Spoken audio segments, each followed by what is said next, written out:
Je veux vivre pleinement de mon activité. Je veux être libre. Je veux vivre en abondance. Je veux me sentir légitime. Je veux aider un maximum de personnes. Je veux apporter du bien-être au plus grand nombre. Je veux avoir des résultats rapides. Je veux que les gens reconnaissent mon super pouvoir. Je veux avoir un impact positif sur le monde. Mais au fait, comment on fait pour arriver à tout ça ? Bienvenue sur Wellness Impact, le podcast dédié aux entrepreneurs du bien-être et du mieux-être.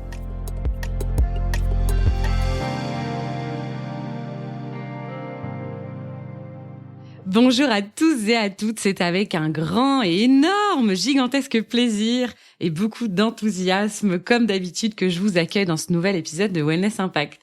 Aujourd'hui, on va plonger dans un nouveau sujet qui, je pense, préoccupe pas mal d'entrepreneurs, qu'ils soient débutants ou bien déjà dans le bain depuis quelques années.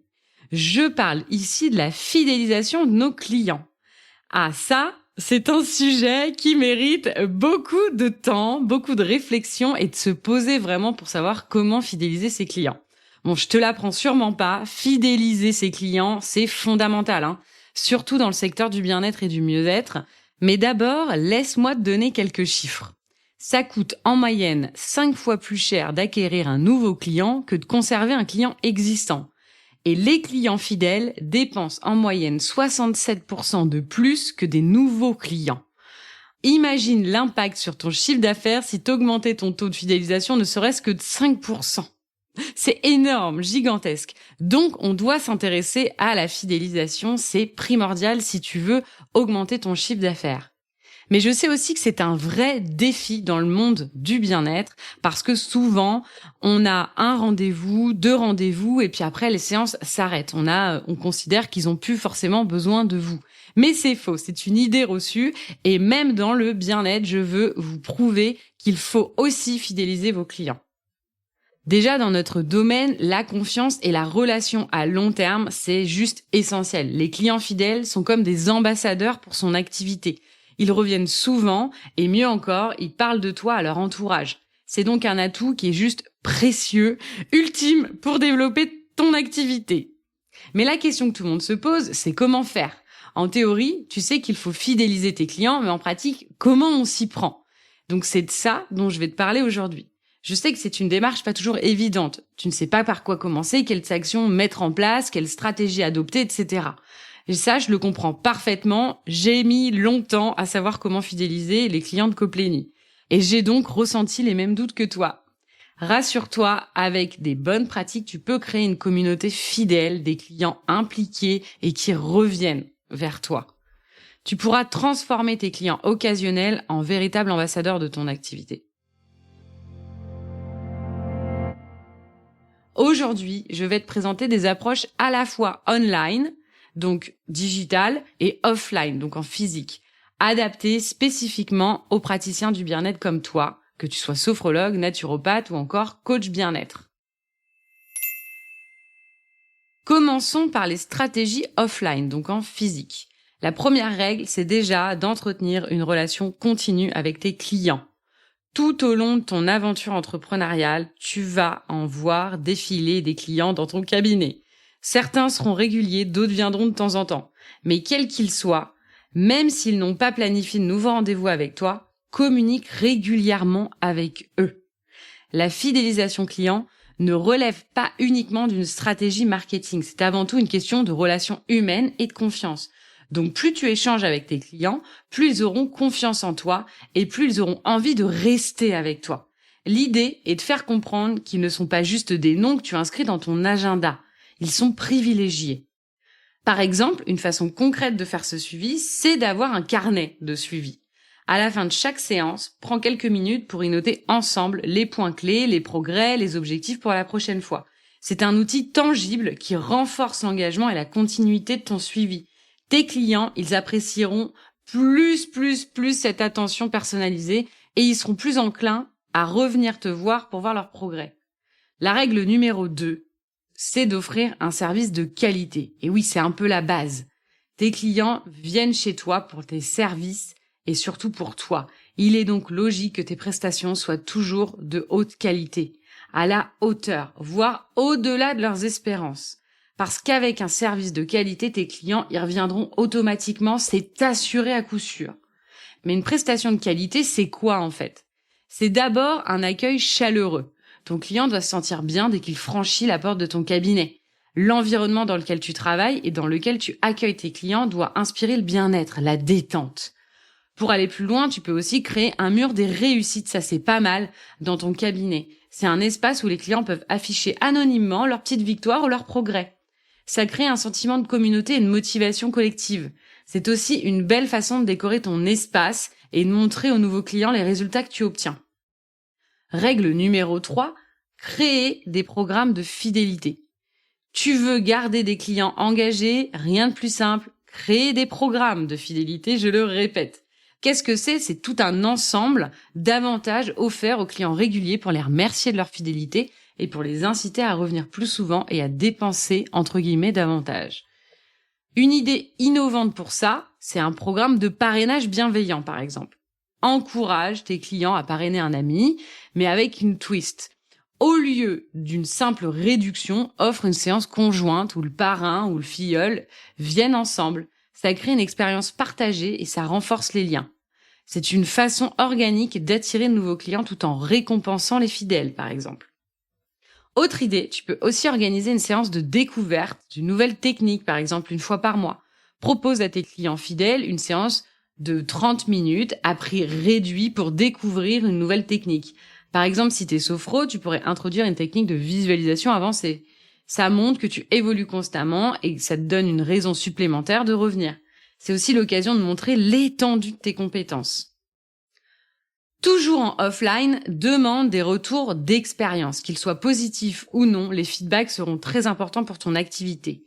Si tu veux fidéliser tes clients, tu dois connaître leurs impressions par rapport à tes offres, tes services par rapport à toi.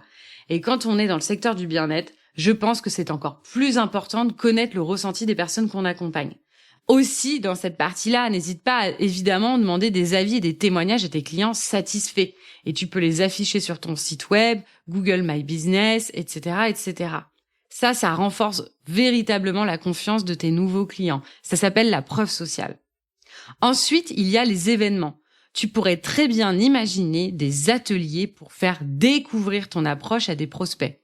Ces mêmes prospects pourront ou pourraient venir à des séances individuelles ou collectives par la suite. Mais les événements est un vrai axe de développement business. Maintenant, je vais te parler des stratégies online, donc en digital. Ce qui est important, c'est de construire une communauté autour de toi, en offrant à tes clients un espace, par exemple, où ils pourraient interagir, partager leur expérience et se soutenir mutuellement.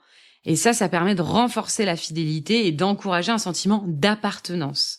Une façon simple de le faire, c'est de créer par exemple un groupe WhatsApp défi bien-être. Tu pourrais organiser ça.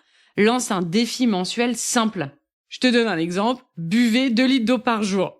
Les clients s'encouragent mutuellement et tu interviens avec des conseils. C'est une façon peu coûteuse de créer une communauté qui soit active et engagée autour de ta pratique. Tu peux aussi organiser des sessions de questions-réponses en direct. Une fois par mois, fais une session en direct sur Facebook ou Instagram ou LinkedIn où tu réponds aux questions de tes clients.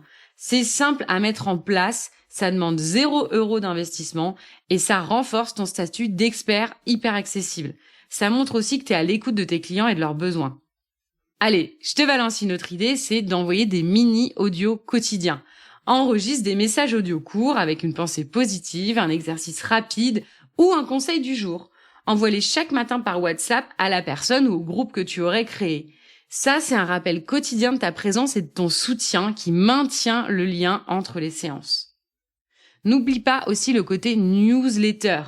Tu peux aussi envoyer une newsletter mensuelle ou hebdomadaire ou même journalière si tu le désires, mettant en avant les progrès anonymes de certains de tes clients ou incluant des exercices pratiques, etc., etc. Et également, sans oublier, ton actualité, c'est très important. Ça inspire, ça motive, ça donne de la matière à l'ensemble des clients ou tes clients potentiels, tout en les tenant informés de tes actualités. Maintenant, je voudrais vous parler d'une stratégie que je trouve particulièrement puissante pour les praticiens du bien-être et surtout dans le marketing. Ça s'appelle le nurturing marketing. Et ça, je vous conseille vraiment de le mettre en place. Donc, je vous explique ce qu'est le nurturing marketing. C'est une approche qui consiste à nourrir la relation avec vos prospects et vos clients en leur fournissant régulièrement du contenu pertinent et de la valeur, évidemment. Ça rejoint l'idée de la newsletter. L'objectif est de les accompagner tout au long de leur parcours, de les éduquer sur vos services et de renforcer votre position d'expert. Pourquoi c'est si puissant pour vous, praticiens ?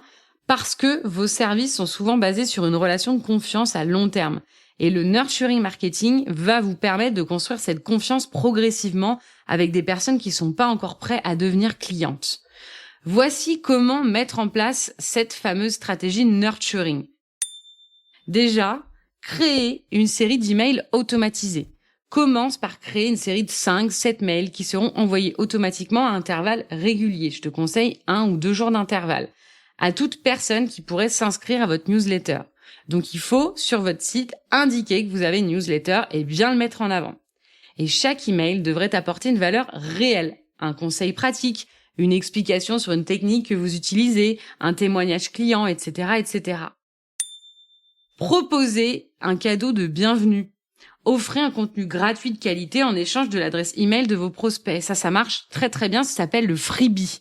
Ça pourrait être un guide avec des exercices, un mini-cours vidéo, une masterclass, etc., etc.